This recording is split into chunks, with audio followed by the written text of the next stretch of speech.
420, that means it's time for Canna Conversation, brought to you by our good friends over at Big Sur Cannabotanicals. And joining us on the phone right now is John DeFloria of Big Sur Cannabotanicals. John, how are you today? Yeah, I'm great, Deb. Good afternoon, and happy 420. Yeah, isn't it always? You're at a cannabis conference right now. Yeah, I'm at the Monterey County Cannabis Conference, sponsored by the MCCIA, which is the Monterey County Cannabis Industry Association. That's a mouthful. Yeah, that's something that's definitely growing and necessary here with all of the new everything that comes along with legal cannabis for adult use here in California and in Monterey County specifically. Tons of questions from our listeners over the last year or so we've been doing this. And one of the most common questions is, why is the cannabis so dang strong now? I think, competition amongst growers.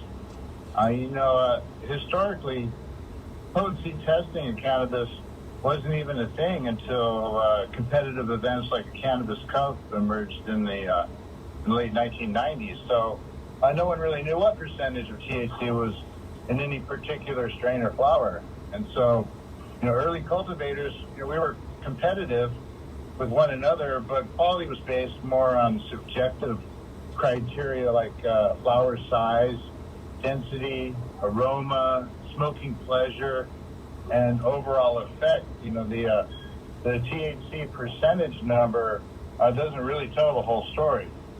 Right, there's a lot more that goes into it. We've talked about terpenes here on the show before, and I know that's an important element of it as well.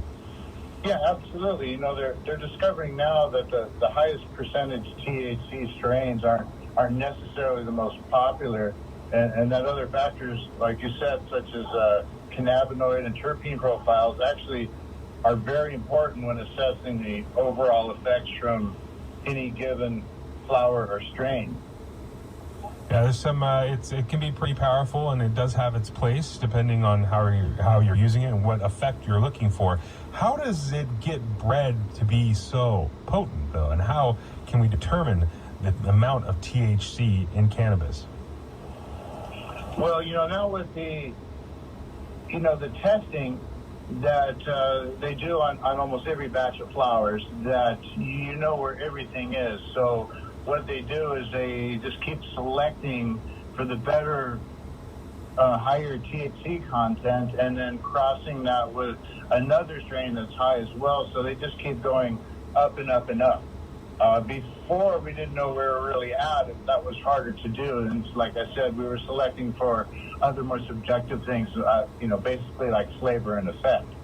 And so I would say that it's kind of similar to different types of alcohol that a person might enjoy. That they'd probably rather enjoy a glass of Chardonnay over a shot of Everclear, just due to the taste and the overall effect. Yeah, there's so many different options outside of flower now too, so people can kind of choose their own adventure in a sense with cannabis more so than ever before. Yeah, absolutely. And so if you're talking about people who are looking for medicine to combat certain ailments, that they need a higher potency to combat pain or to induce sleep or whatever they might be working on. How are the breeders going about? I mean, it's one thing when you're growers going about kind of determining. Is it kind of just a crapshoot, if you will, when you breed a couple plants together, hoping to get a specific target level of THC in your cannabis? It's my understanding that when you cross two plants and you come up with a wide variety of seeds from those two plants, that you would do a what they call a pheno search. This means you would start a whole bunch of plants and then you would test them all and look for the ones that have what you're looking for. So if you're just looking to increase the THC potency, you'd just be focusing on that number. And so it's just like anything else in selective breeding. You just select for the qualities you're looking for. Yeah.